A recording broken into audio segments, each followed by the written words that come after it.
Une petite lecture. Vous n'êtes pas obligé de vous tenir debout. Je vous donne la citation.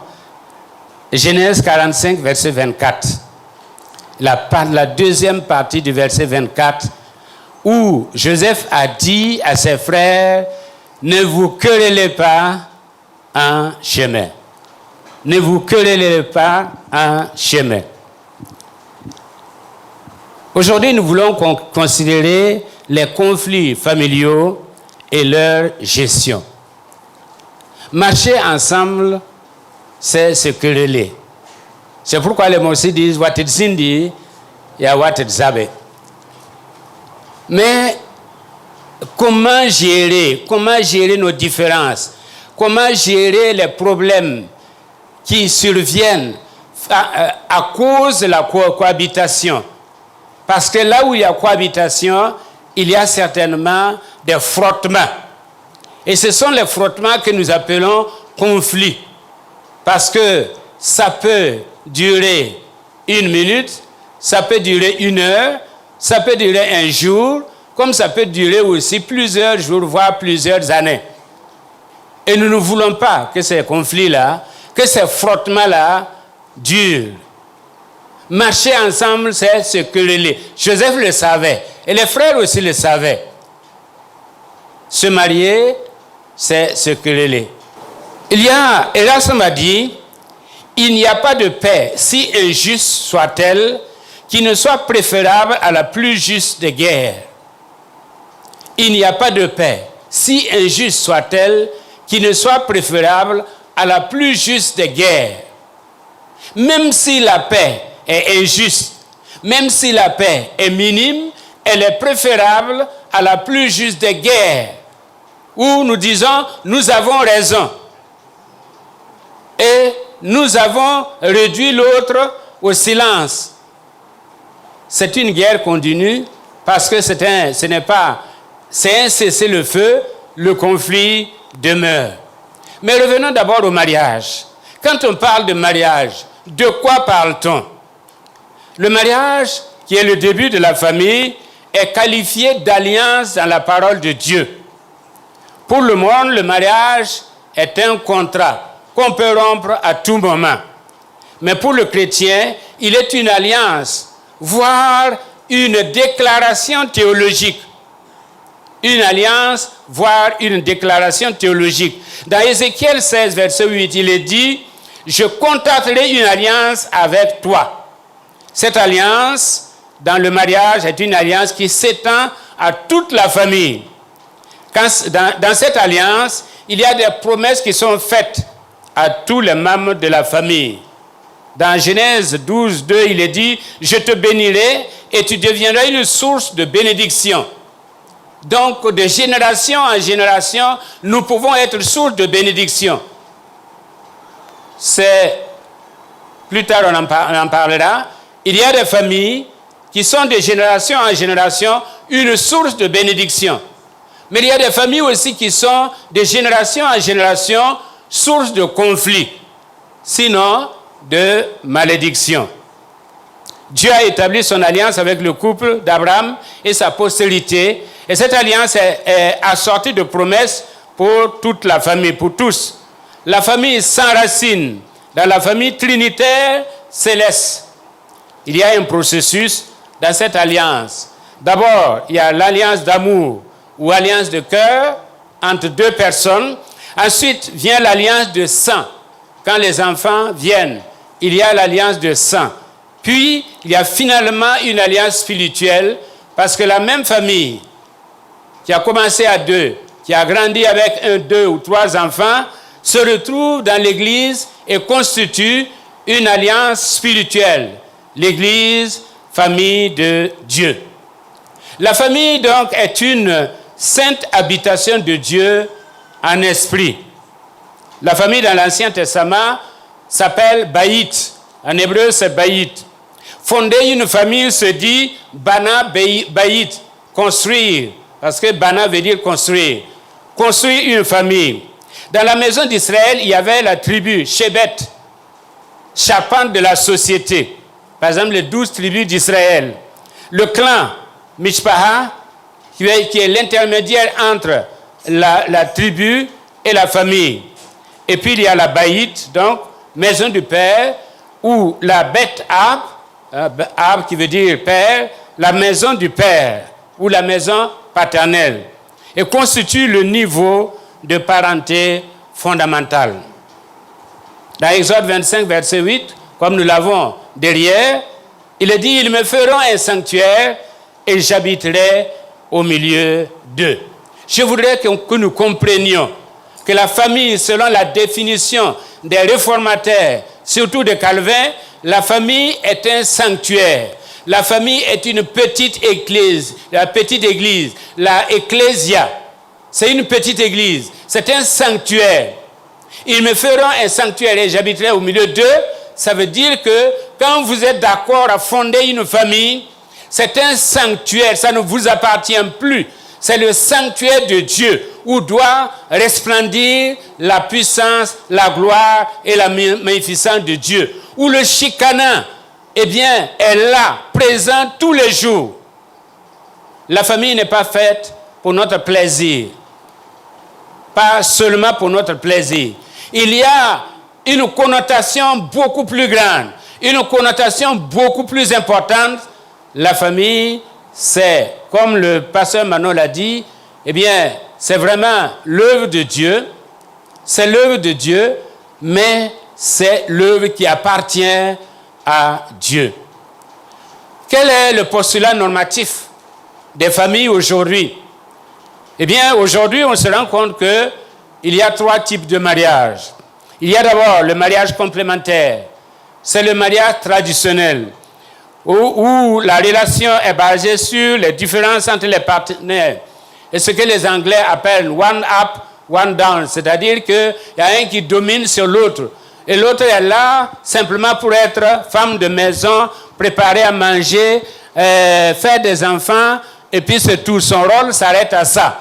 L'autre, le premier, il sort, il ramène tout à la maison, mais c'est un type de mariage traditionnel et aussi biblique qu'on trouve dans la parole de Dieu. Ensuite, il y a le mariage symétrique, c'est-à-dire que la relation est équilibrée, basée sur l'égalité. Le pouvoir est distribué également entre les membres. On peut dire que c'est le type de mariage moderne où eh bien, la relation est équilibrée, basée sur l'égalité, c'est-à-dire qu'on peut renverser les rôles au besoin. Si l'homme n'a pas les moyens et que la femme a les moyens, elle peut soutenir la famille. On n'est pas obligé d'être là, d'attendre que l'homme apporte obligatoirement. On peut renverser les rôles au besoin.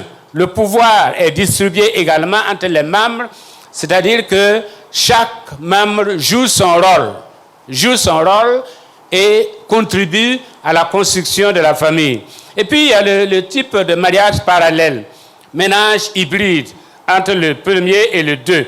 Ce type de mariage est marqué par l'indépendance et la flexibilité. L'indépendance et la flexibilité. Maintenant, le conflit. Qu'est-ce que c'est que le conflit? Selon Ian Sanwidin, il existe plusieurs définitions du conflit. Au nombre de ces définitions, nous relevons notamment les suivantes: divergence d'intérêts, situation de mésentente, confrontation entre deux parties, antagonisme, opposition de sentiments, d'opinions entre deux personnes ou entre deux groupes. Pour l'essentiel, disons qu'un conflit existe entre deux personnes, deux individus, ou voire groupes, etc., lorsqu'à un moment précis, il y a incompatibilité entre les buts, les actions ou les comportements de l'un envers l'autre. Quand il y a incompatibilité de comportement, voire même d'intérêt de gain, alors il naît un conflit. Au centre d'un conflit, il y a un enjeu identifié. Des acteurs, des protagonistes et des intérêts. l'enjeu, c'est-à-dire l'objet du conflit, est différent des intérêts poursuivis par les acteurs autour de l'enjeu. Les acteurs ont une perception différente de l'objet du conflit. Ils poursuivent des intérêts différents ou divergents autour de l'enjeu. Mais on ne dira pas exactement, on ne fera pas voir exactement l'intérêt. Il y aura un conflit et chacun va jouer le jeu. Mais l'objet peut être caché, peut ne pas être nommé. Mais il est là et chacun sait ce qu'il cherche dans le conflit. L'harmonie, quand il y a conflit, alors il naît entre les deux une rupture de relations et de communication. L'harmonie sociale entre eux se trouve brisée. Il naît alors un désaccord, une contradiction, un blocage, un malaise. Chacun d'eux estime avoir raison et convaincu que c'est l'autre qui a tort. Les intérêts sont toujours divergents et variables selon les auteurs ou selon les acteurs. Typologie des conflits. Il y a à peu près deux types de conflits. Ce qu'on appelle les conflits de contenu ou de carte et les conflits de relations ou de territoire. Contenu et relation. Carte ou territoire. Ce sont ces deux types de conflits. Les conflits de relation ou de territoire portent sur la position de chacun par rapport à l'interaction et là, on peut distinguer le conflit de territoire, les conflits d'intérêt, de ponctuation, d'objectifs, etc. De toute façon, nous aurons l'occasion de les voir brièvement. Par exemple, les conflits de contenu. Ce sont les plus connus, mais pas toujours les plus graves. Il s'agit d'un désaccord d'opinion ou de carte. Par exemple, la discussion, la femme est l'égale de l'homme. Eh bien, le problème qu'on cherche à résoudre est de savoir, est la question fondamentale, qui a raison ou qui a tort. Quand on dit la femme est l'égale de l'homme, et que ça amène une discussion, finalement, personne ne sort gagnant. Tout le monde sort convaincu ou campé sur ses positions parce que de toute façon, ce n'est pas aujourd'hui qu'on va résoudre l'équation. La femme est-elle l'égale de l'homme? C'est un problème. Si vous allez du côté des féministes, on vous dira la femme est supérieure même à l'homme. Si vous allez du côté majoritairiste, ils diront de toute façon, l'homme a toujours été supérieur à la femme.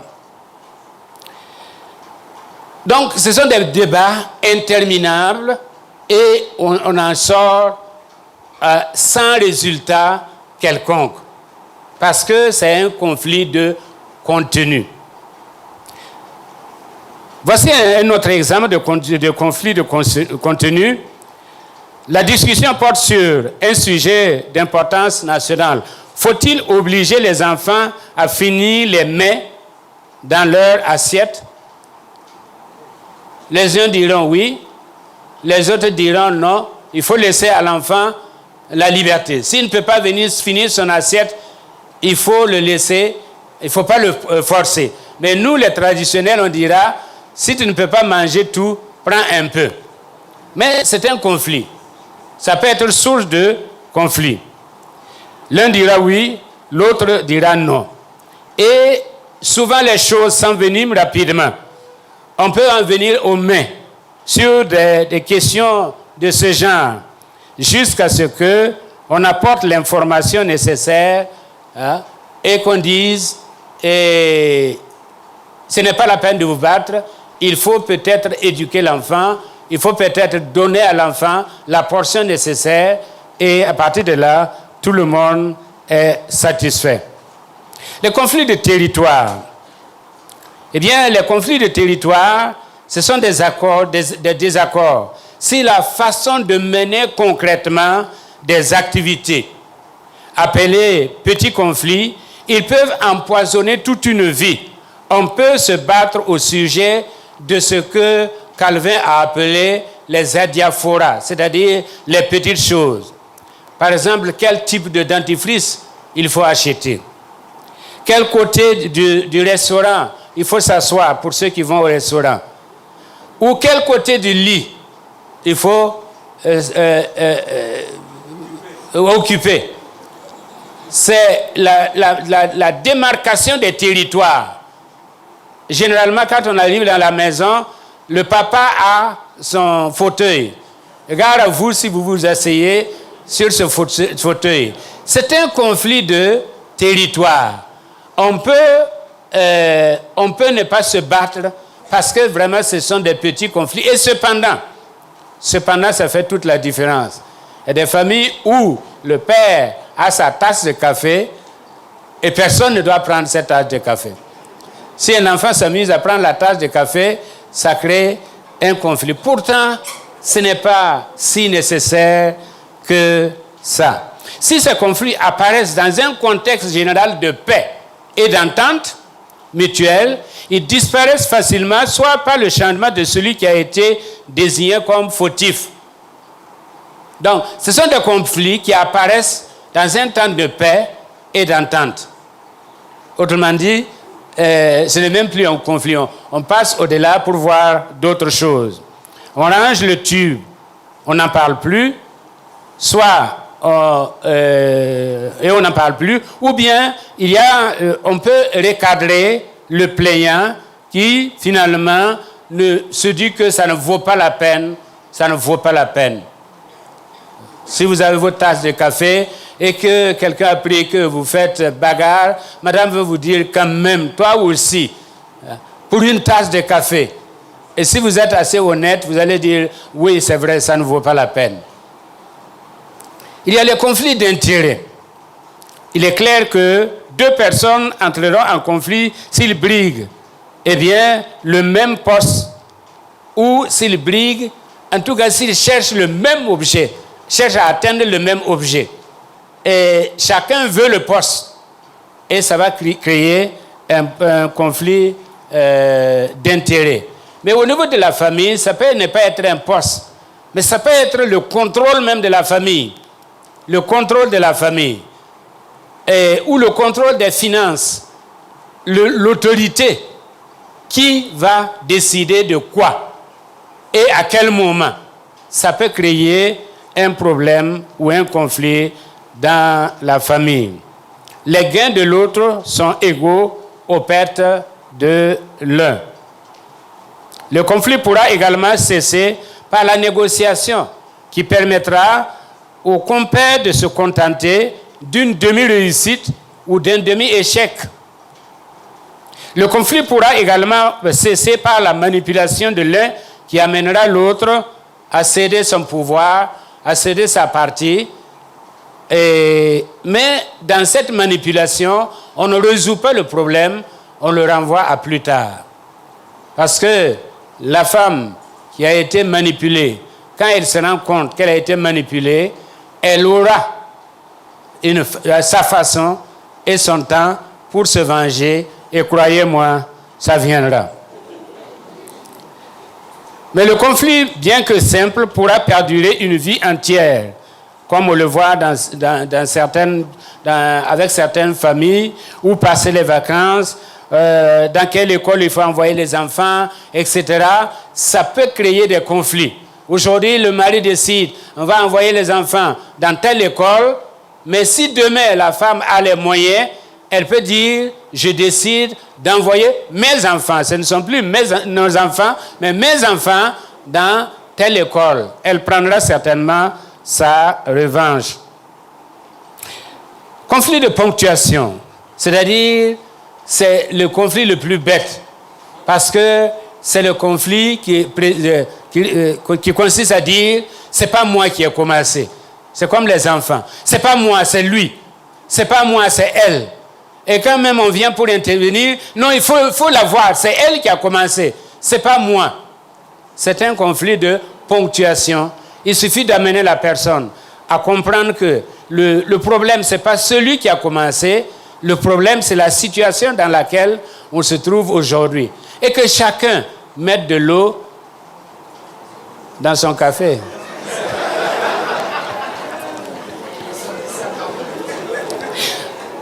Il y a ensuite les conflits d'abstraction. Les conflits d'abstraction portent sur un décalage sémantique entre deux partenaires.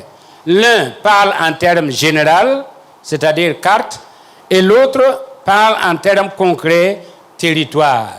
Ici, c'est une question, c'est ce qu'on appelle la relation transactionnelle. Il y a le père, en chacun de nous, il y a le père, il y a l'adulte et il y a l'enfant. Alors, si vous vous adressez à votre femme en tant qu'adulte et qu'elle ne se met pas au niveau adulte pour vous répondre, il y a un problème. Si elle se met au niveau enfant pour répondre au père, il y a un problème. Si vous vous adressez à votre femme dans la catégorie enfant, vous voulez plaisanter, et elle n'a pas compris, elle vous répond du haut de la chair, j'allais dire, en tant que parent ou en tant que père, il y a un conflit. Donc c'est le conflit de relations transactionnelles. Il faudrait que vous vous mettiez sur le même niveau. Si c'est de parent à parent, de père à père, on peut s'entendre. Si c'est d'adulte à adulte, on peut s'entendre. Si c'est d'enfant à enfant, on peut s'entendre. Mais dès qu'on change de catégorie, que l'un change de catégorie, eh bien, il y a mésentente. Parce qu'il y a généralisation et spécification. Il y a généralisation et l'autre parle en termes de concret. C'est pourquoi, par exemple, une femme qui dit un homme qui dit à sa femme, chérie, où est-ce que tu as mis mes chaussures? Généralement, c'est ce qu'on fait le dimanche matin. Où est-ce que tu as mis mes chaussures? Bon, et la femme qui répond, moi je ne suis pas ta bonne. Est-ce que je suis là pour être ta servante? Il y a un conflit. Alors que ce n'était pas nécessaire. L'autre a parlé partie d'enfant. Et la femme a répondu en tant qu'adulte. Le raisonnement n'est pas le même. Mais là, on peut résoudre le conflit si on cherche à se comprendre. Dans ce conflit-là, eh bien, on conclut en disant, tu as tort d'avoir raison. Tu as tort d'avoir raison. Il fallait que moi j'aie raison. Donc, tu as tort d'avoir raison. C'est pourquoi ce type de conflit peut se prolonger en s'apparentant à un conflit de type ponctuation. Le conflit n'est pas fini, c'est au perdant de jouer le prochain coup. Conflit d'objectifs. Le conflit d'objectifs, l'un peut vouloir négocier pendant que l'autre veut la victoire absolue. L'un cherche l'approbation, l'autre le pouvoir. Tout se passe comme s'il n'allait pas au même endroit. La connaissance mutuelle des objectifs de l'autre aplanit facilement ce genre de conflit. Conflit sémantique, il s'agit de deux partenaires partageant la même vision des rapports entre la carte et le territoire, entre les mots et les idées, d'une part, les choses qu'ils désirent, d'autre part. En fait, c'est un conflit, c'est un malentendu autour des mots qu'on emploie. On peut employer un mot et quelqu'un d'autre peut l'interpréter autrement. Et à partir de là, naît un conflit. Je me souviens qu'au village, il y a quelqu'un qui a dit à sa femme, c'est pas un mot méchant, mais c'est un mot en français. l'homme a dit, faut être gentil. Et la femme a pris ça pour une insulte. Faut le gentil, même pas gentil, il faut le gentil. C'est un conflit sémantique. Il faut simplement chercher à comprendre et le sens du mot et ça résout le problème. Quelles sont les causes? Il y a d'abord les causes, les principales causes de conflit dans la famille. Il y a les causes classiques et il y a les causes modernes. Mais en réalité, toutes les familles se ressemblent. Apparemment, quand vous venez à l'église, il n'y a pas de problème. Nous vous regardons et il n'y a pas de problème. Mais en réalité, à l'intérieur et en profondeur, c'est tout autre chose. En 2008, un article du journal L'Observateur déclarait « Autant de mariages, autant de divorces. Autant de mariages, autant de divorces. » Quelles sont les causes? Il y a d'abord l'intimité sexuelle. L'insatisfaction sexuelle devient source de cause. Et je crois que le pasteur Manon s'est étendu là-dessus. En tout cas, la première cause vient de l'insatisfaction sexuelle.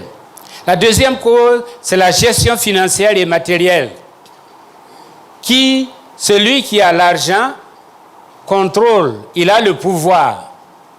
Et ça crée un problème. Le manque de dialogue, de communication. J'ai connu une dame, et la femme me dit, quand mon mari, le matin, je lui demande, qu'est-ce que tu veux que je prépare? Il va dire, bon, tu fais... Et c'est comme ça. Il ne termine jamais sa phrase. Il faut imaginer, tu fais, et puis toi aussi tu fais. Il n'y a pas de communication, pas de dialogue. On ne peut pas s'asseoir et parler des problèmes brûlants du foyer. Quand on veut parler, ça devient bagarre. Parce qu'il suffit qu'on place un mot et ça devient la bagarre. Non. Il y a l'ingérence de la belle famille. Vous n'êtes pas une photocopie de votre du mariage, enfin, de la famille de votre père. Vous n'êtes pas une photocopie de la famille de votre mère.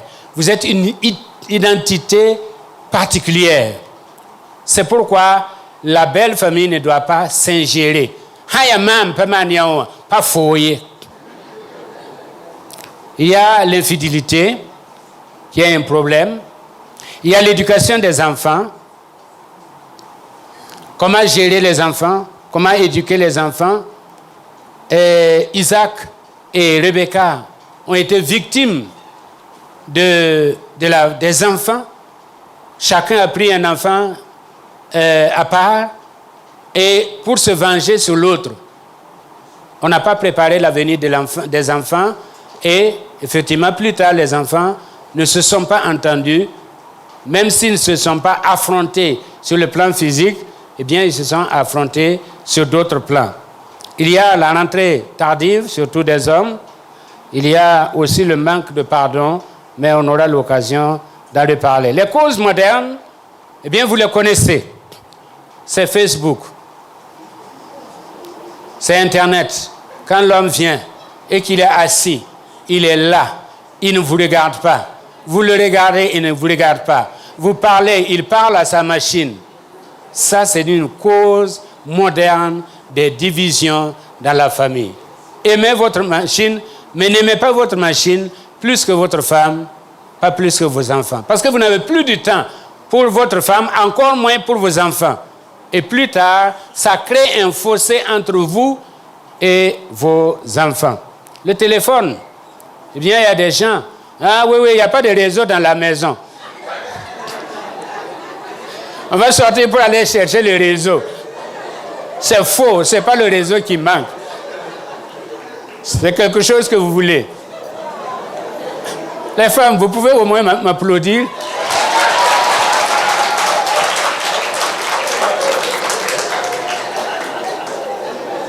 Quelles sont les réactions? Les réactions, je n'aurai pas le temps de m'étendre là-dessus. C'est les 6 paradigmes développés par Covey. C'est gain-gain. Dans un conflit en famille, qu'est-ce qu'il faut faire? Il faut que tout le monde gagne. Donc, se satisfaire et satisfaire les autres. Poursuite du bénéfice mutuel, coopération et non compétition, écoute soutenue, communication efficace. Et puis il y a gagne-perd. Cette personne est égocentrique et égoïste. Non seulement ces personnes veulent gagner, mais elles veulent que les autres perdent. Je gagne et tu perds. C'est la méthode du boxeur. Si je gagne, c'est que tu as perdu. Le match nul n'arrange personne. Il y a perd-gagne. C'est-à-dire qu'il y a des gens, surtout des femmes, qui investissent dans des hommes. Et quand ils sont devenus bien, ils ont dit, cette femme-là, eh bien, elle n'est plus à ma catégorie. On va chercher une autre femme qui correspond à sa catégorie. Pourtant, c'est la femme qui a fait de toi ce que tu es devenu, une catégorie. Donc, des femmes qui ont accepté perdre pour que leur mari gagne. En retour, eh bien, il faut tout faire pour qu'elle aussi, elle gagne. Et puis, il y a la méthode gagne. Les gens dans cette catégorie ne pensent qu'à gagner, même s'ils ne veulent pas que les autres perdent. C'est ce qu'on appelle le narcissisme. Le narcissisme. On veut gagner. On veut gagner. Que si les autres gagnent, ce n'est pas leur problème. Mais pourvu que moi je gagne, ils sont narcissiques, tournés vers eux-mêmes. Il n'y a que leur intérêt qui porte. Un jour, quand on était aux États-Unis, j'avais un camarade étudiant qui était narcissique. Quand il va se coiffer, il va venir me demander, « Hé, Élie, qu'est-ce que tu en penses? Est-ce que c'est pas beau? La tête là, c'est pas... »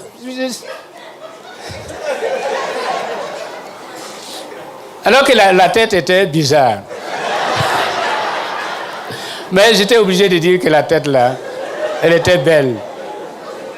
C'est comme les bébés. Quand une femme vient te présenter son bébé, elle va dire, « Est-ce que c'est pas un beau bébé? » Est-ce que tu peux dire le contraire? Tu vas simplement dire, « Oh, quel bébé !» Ensuite, il y a gagne-gagne où on tombe d'accord. C'est-à-dire que c'est la forme la plus élevée de gain. Les gens dans ce groupe visent le gagne-gagne, mais en cas d'impossibilité de solution, ils tombent d'accord sur leur désaccord. Ils tombent d'accord sur leur désaccord. Ils se séparent en bonne intelligence. On ne claque pas la porte, on se sépare en se disant, peut-être que demain, on nous reviendra et on va travailler. Comment gérer efficacement les crises familiales? Kant a dit que la paix absolue reste le secret du divin.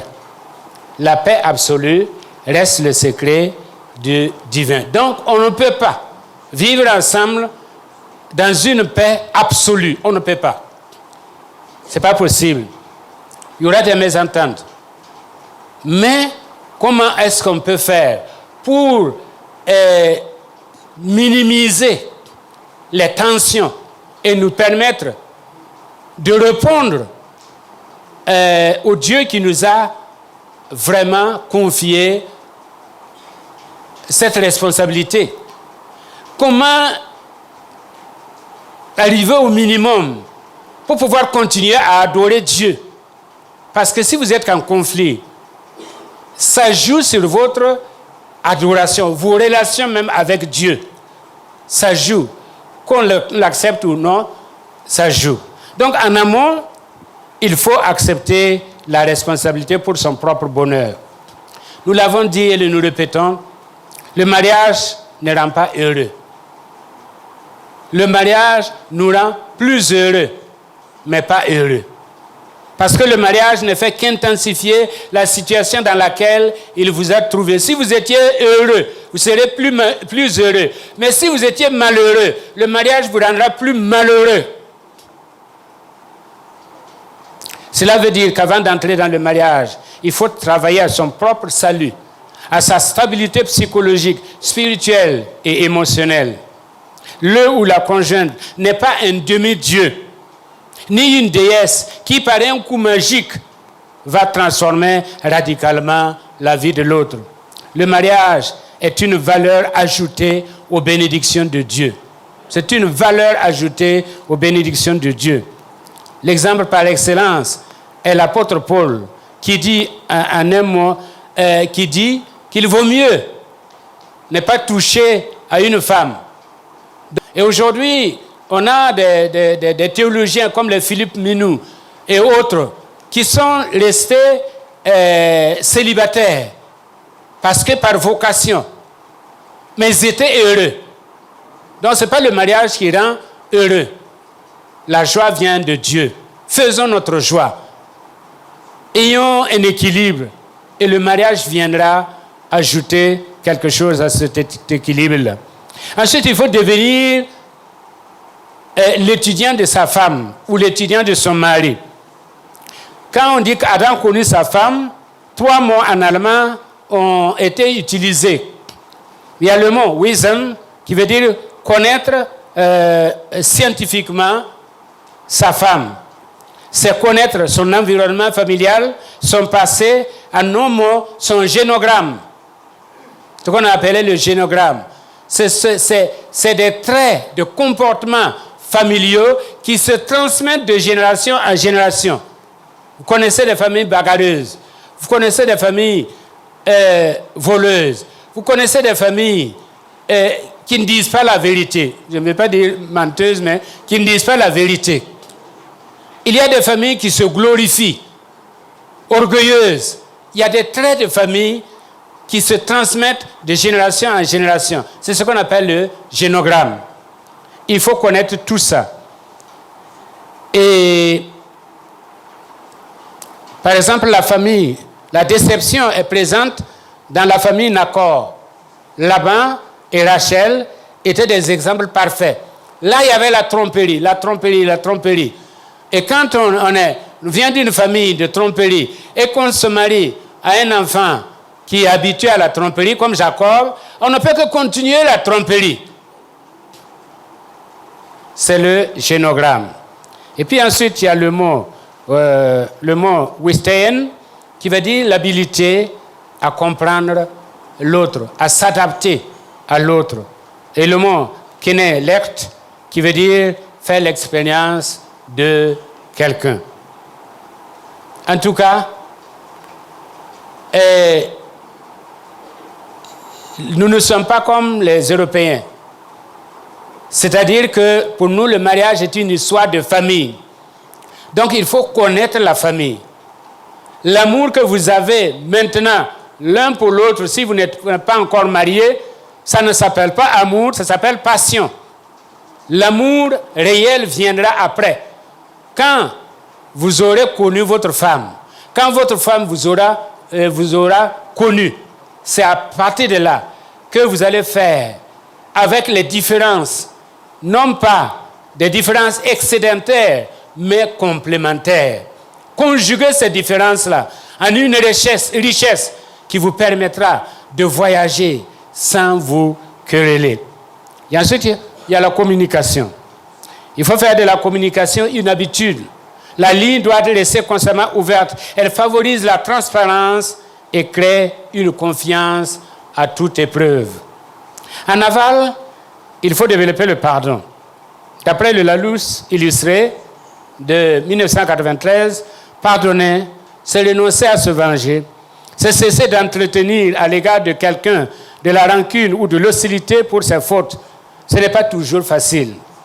Ainsi, des déclarations comme « je te pardonne, mais c'est fini entre nous » ou bien « je te pardonne, mais n'oublie jamais que je t'ai pardonné » et bien d'autres formes ne sont pas des attitudes de véritable pardon.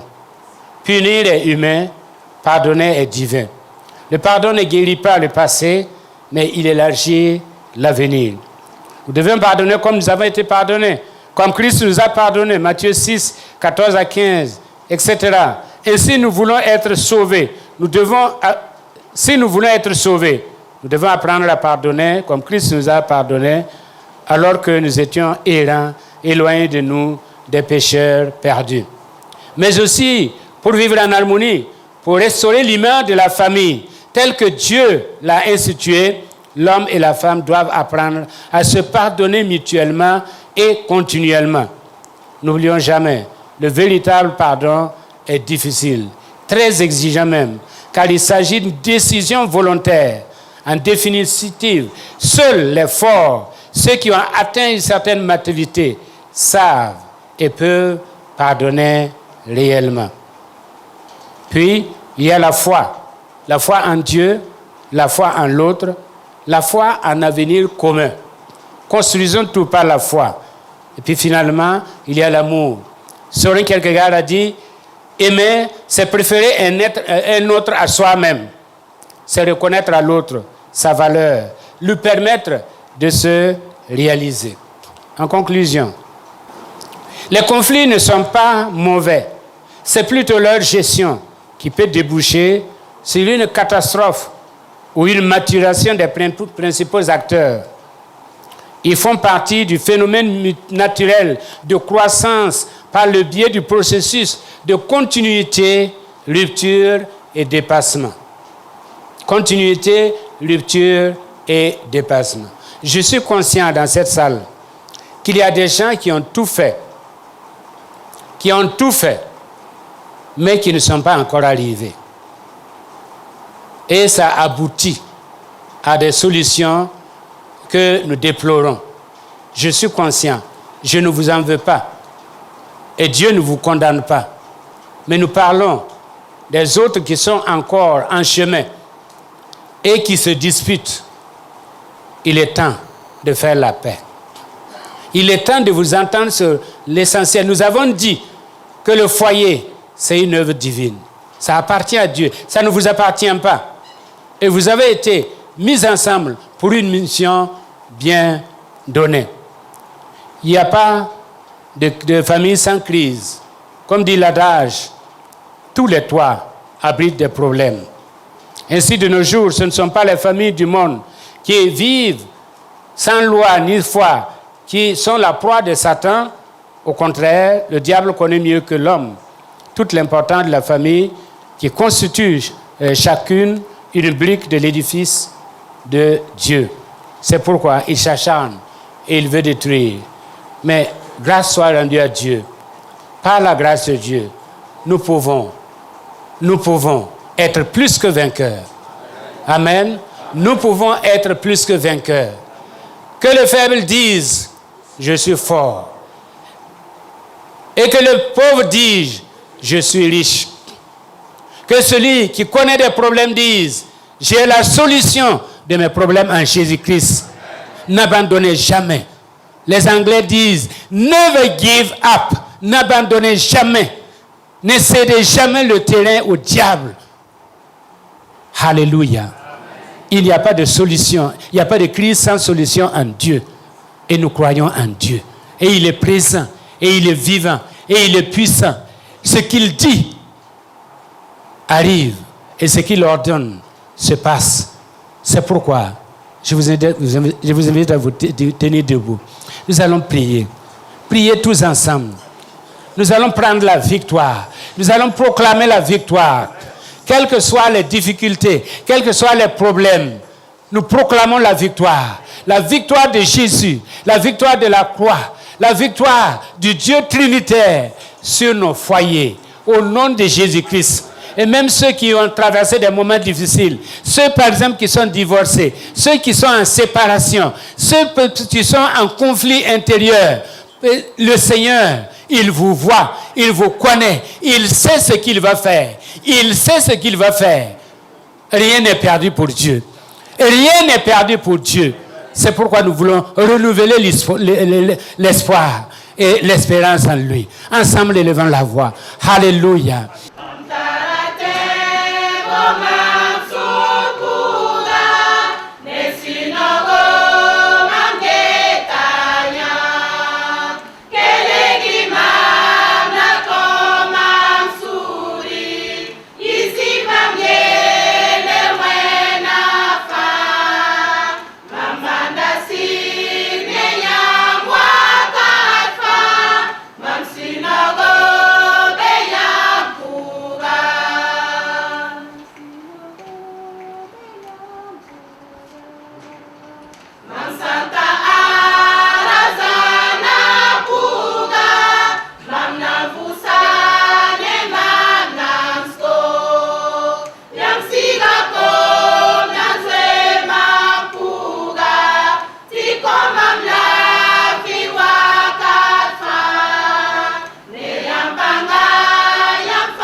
Muito